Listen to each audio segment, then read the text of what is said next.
So, on to day 3. This is exciting. We have Genesis 6 through 8. We have Psalm 104. And we have Mark 3. These are not 10 to 15 minute readings. Sorry. But you can do it on your way somewhere. So that's solid. Okay. So we left off on day 2 after the genealogy between Adam and Noah, which was 10 generations. So now it's jumping into the header says the wickedness and judgment of man. Chapter 6. Now it came to pass, when men began to multiply on the face of the earth, and daughters were born to them, that the sons of God saw the daughters of men, that they were beautiful, and they took wives for themselves of all whom they chose. And the Lord said, My spirit shall not strive with man forever, for he is indeed flesh. Yet his days shall be 120 years.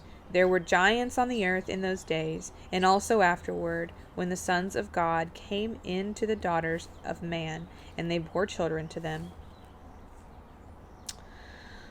Those were the mighty men who were of old, men of renown.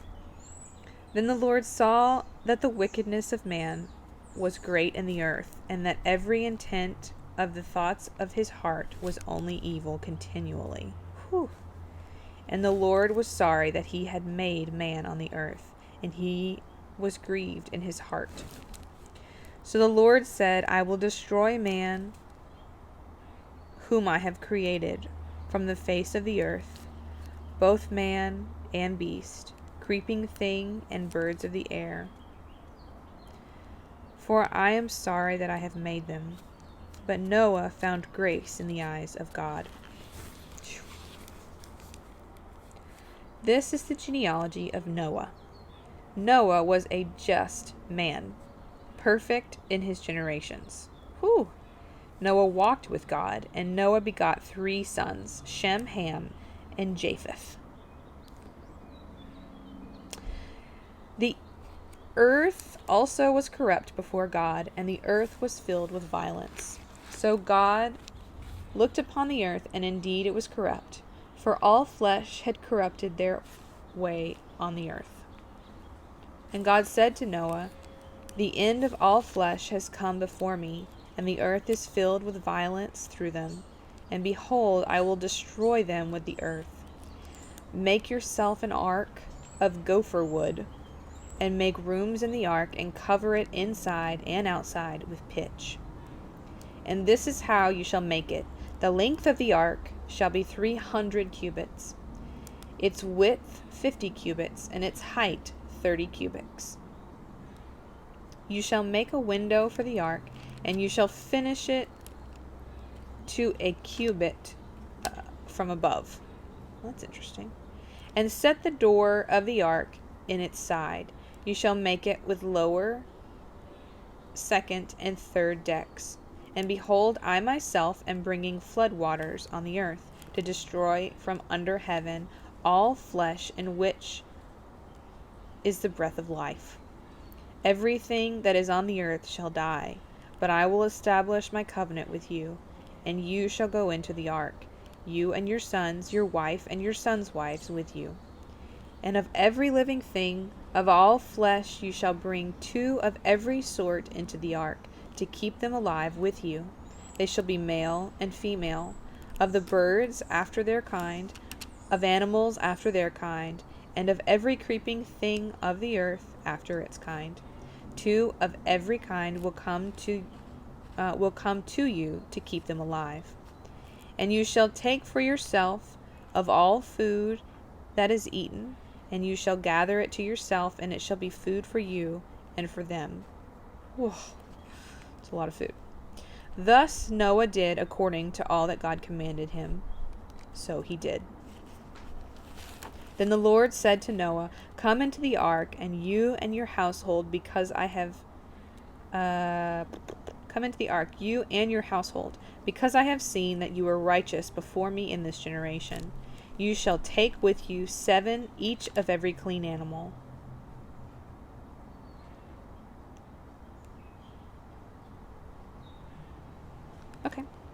Sorry, I had to reread that to make sure I read it out loud. A male and a female, 2 each of animal that are unclean, a male and his female, also 7 each of bird of the air, male and female, to keep the species alive on the face of all the earth. For after 7 more days I will cause it to rain on the earth 40 days and 40 nights. And I will destroy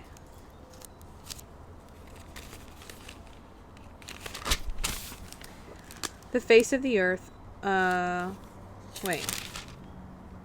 I will destroy from the face of the earth all living things that I have made. And Noah did according to all that the Lord commanded him.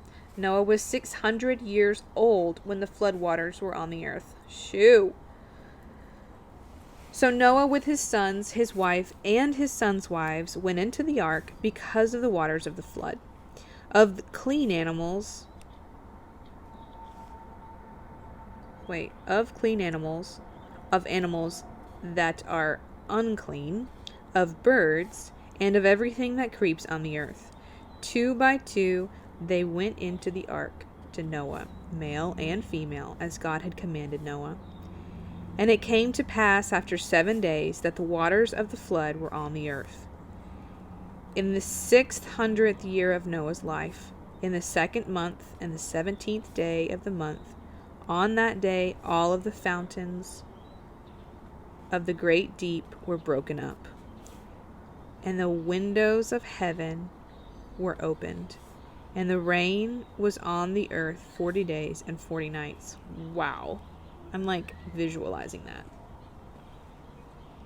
All of the fountains of the great deep were broken up. Okay.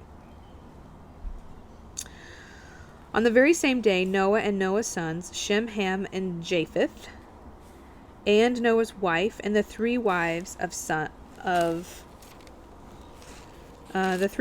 his sons with them entered the ark.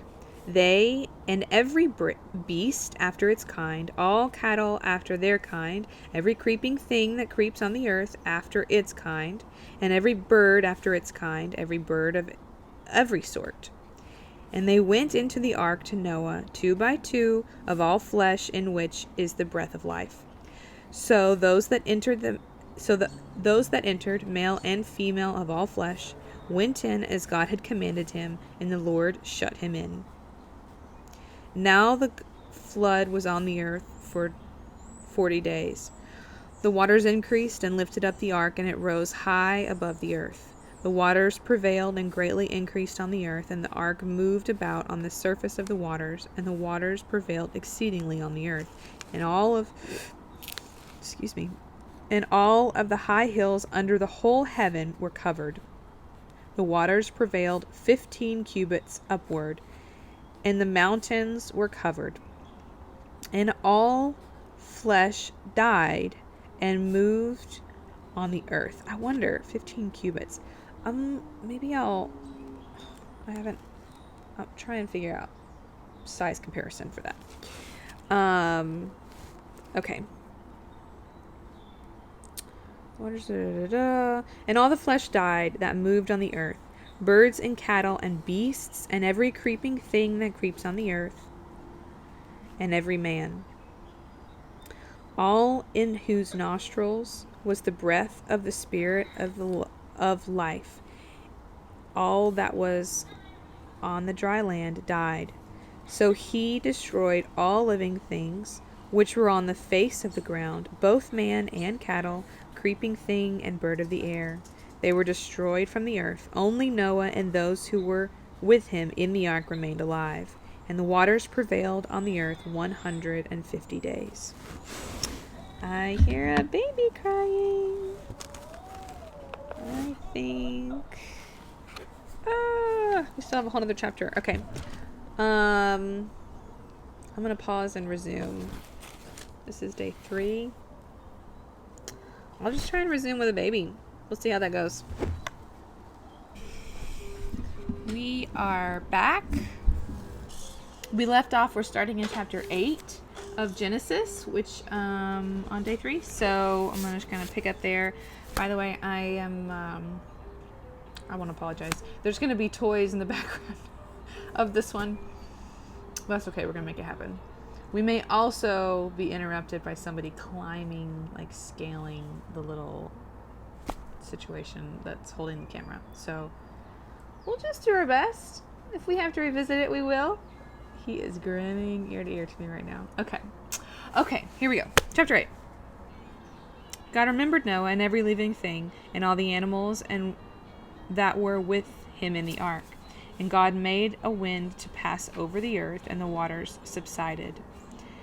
The fountains of the deep and the windows of heaven were also stopped, and the rain from heaven was restrained. And the waters receded continually from the earth. At the end of the 150 days, the water decreased. Then the ark rested in the 7th month. The 7th month, the 17th day of the month, on the mountain of Ararat. And the waters decreased continually until the 10th month. In the 10th month, on the 1st day of the month, the tops of the mountains were seen. Oh my gosh. Okay. Yeah, this thing was not beginning and end in 40 days, turns out. Okay, so it came to pass at the end of 40 days that Noah opened the window of the ark which he had made. Then he sent... Hey, baby, let's not eat mulch. Let's not eat mulch. Come here. Whoop. Thank you. Did y'all want a snack? We share. In this house, we share. Sorry. You're grinning at me. We're not going to make it, are we? We're just not going to make it. We're so close, but so far. You're so busy.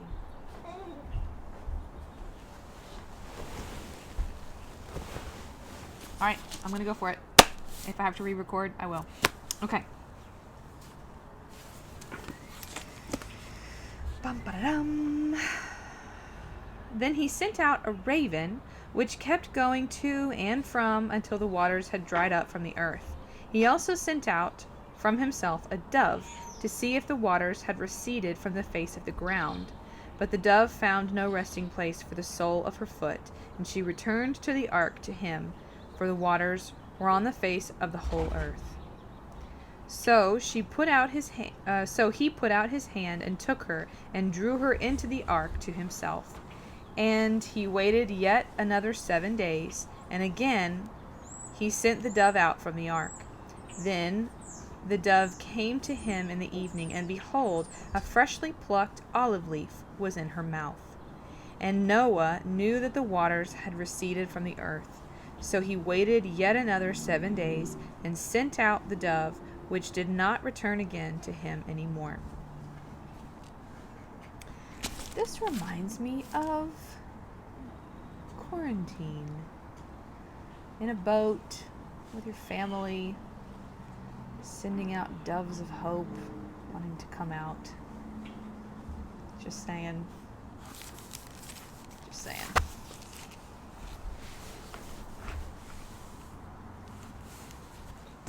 Okay. And it came to pass in the 601st year, in the 9th month, the 1st day of the month, that the waters were dried up from the earth, and Noah removed the coverings of the ark and looked. And indeed, the surface of the ground was dry. And in the 2nd month, on the 27th day of the month, the earth was dried. Then God spoke to Noah, saying, Go out of the ark, you and your wife and your sons' wives with you. Bring out with you every living thing of all flesh that is with you, birds and cattle and every creeping thing that creeps on the earth, so that they may abound on the earth and be fruitful and multiply on the earth. So Noah went out, and his sons and his wife and his sons' wives with them.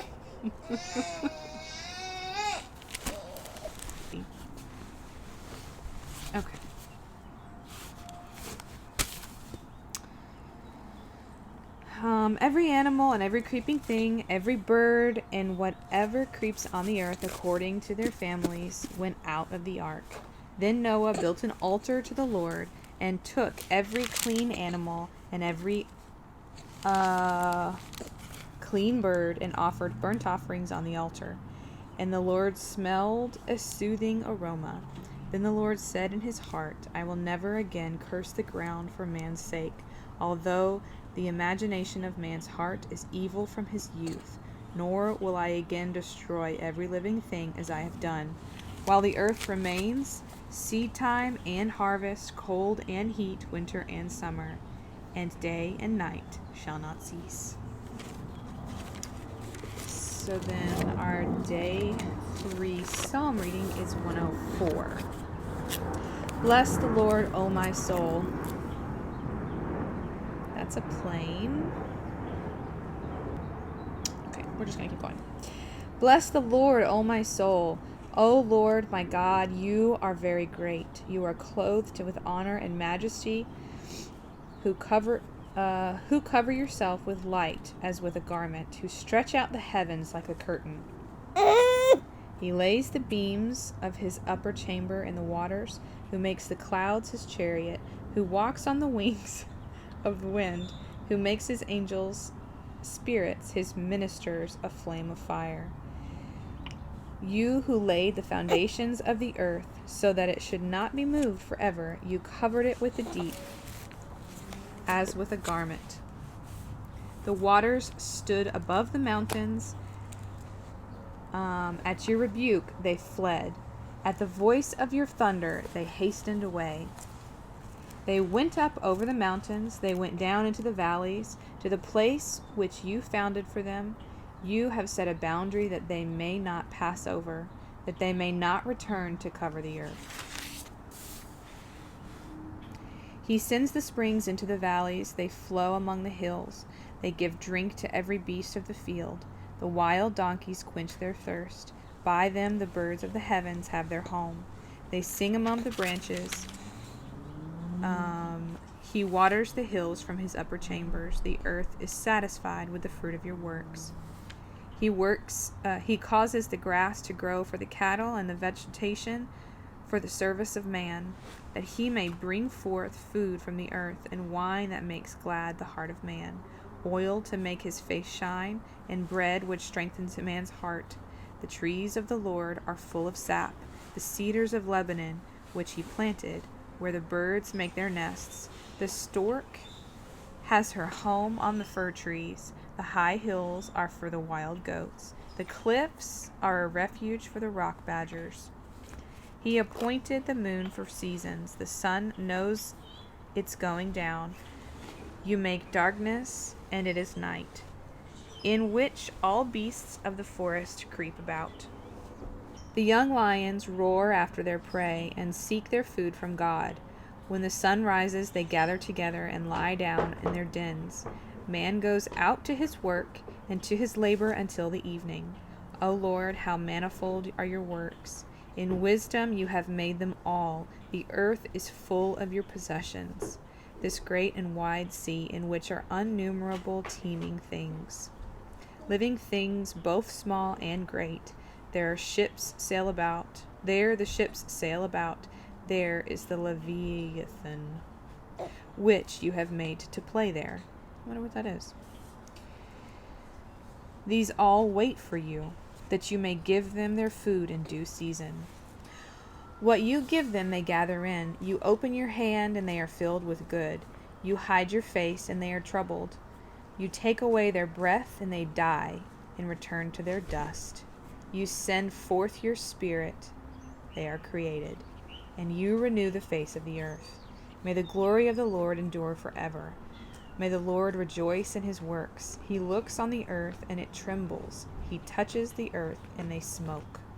I will sing to the Lord as long as I live.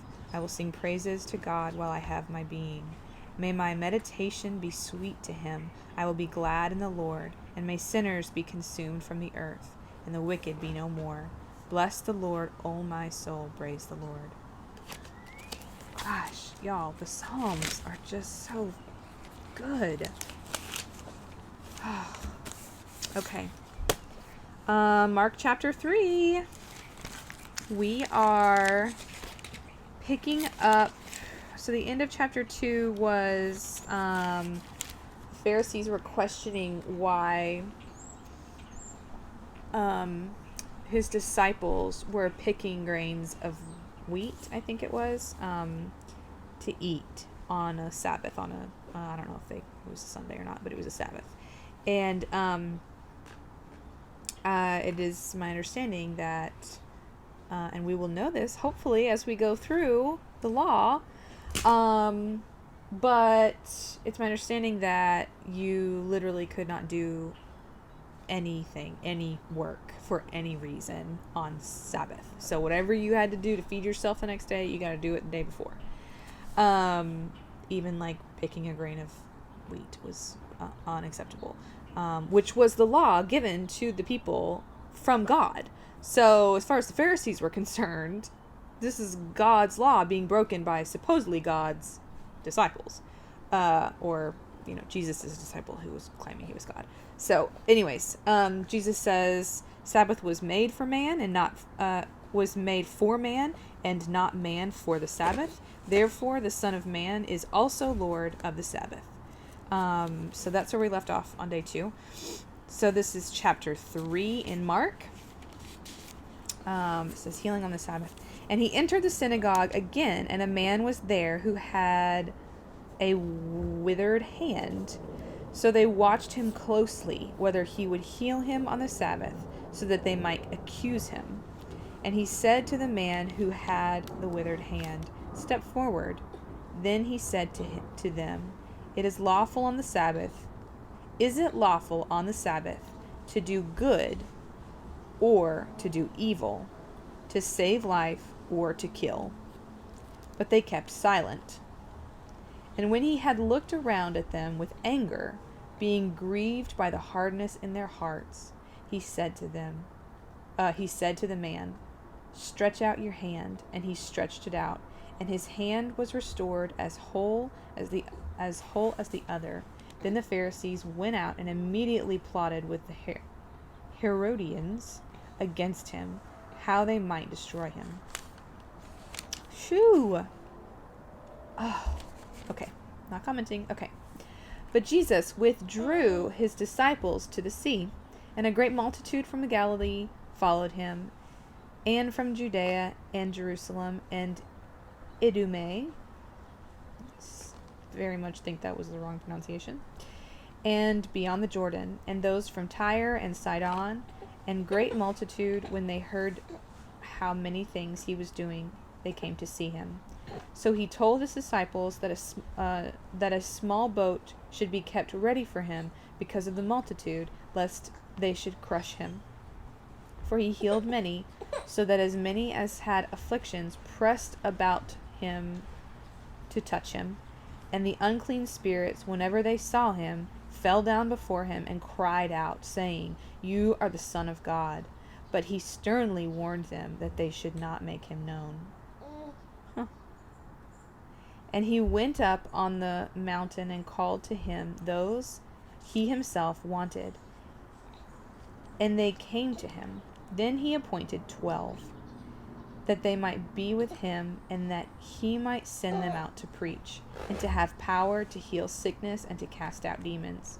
Simon, to whom he gave the name Peter, James the son of Zebedee, and John the brother of James, to whom he gave the name Boanerges, sons of thunder, Andrew, Philip, Bartholomew, Matthew, Thomas, James the son of Alphaeus, Thaddeus, Simon the Canaanite, and Judas Iscariot, who also betrayed him. And they went into a house. Then the multitude came together again, so that they could not so much as eat bread. But when his own people heard about this, they went out to lay hold of him, for they said, "He is out of his mind." And the scribes who came down from Jerusalem said, "He has Beelzebub." I have no idea what that is. And by the ruler of the demons, he casts out demons. He has Beelzebub. That is in Mark chapter 3, verse 22. I'll have to look that up. Okay. So he called them to himself and said to them in parables, "How can Satan cast out Satan? If a kingdom is divided against itself, that kingdom cannot stand. And if a house is divided against itself, that house cannot stand. And if Satan I'm going to comment on that. If a house is divided against itself, the house cannot stand. Can I get an amen for family?" That is tough and so good. Okay. And if Satan has risen up against himself and is divided, he cannot stand, but has an end. No one can enter a strong man's house and plunder his goods unless he first binds the strong man, and then he will plunder his house. Assuredly, I say to you, all sins will be forgiven the sons of man, and whatever blasphemies they may utter. But he who blasphemes against the Holy Spirit never has forgiveness, but is subject to eternal condemnation. Because they said he has an unclean spirit. Then his brothers and his mother came, and standing outside they sent to him, calling him. And a multitude was sitting round him, and they said to him, "Look, your mother and your brothers are outside seeking you." But he answered to them, this is Jesus speaking, "Who is my mother or my brothers?" And he looked around in a circle at those who sat around him and said, this is Jesus speaking again, "Here are my mother and my brothers. For whoever does the will of God is my brother and my sister and my mother."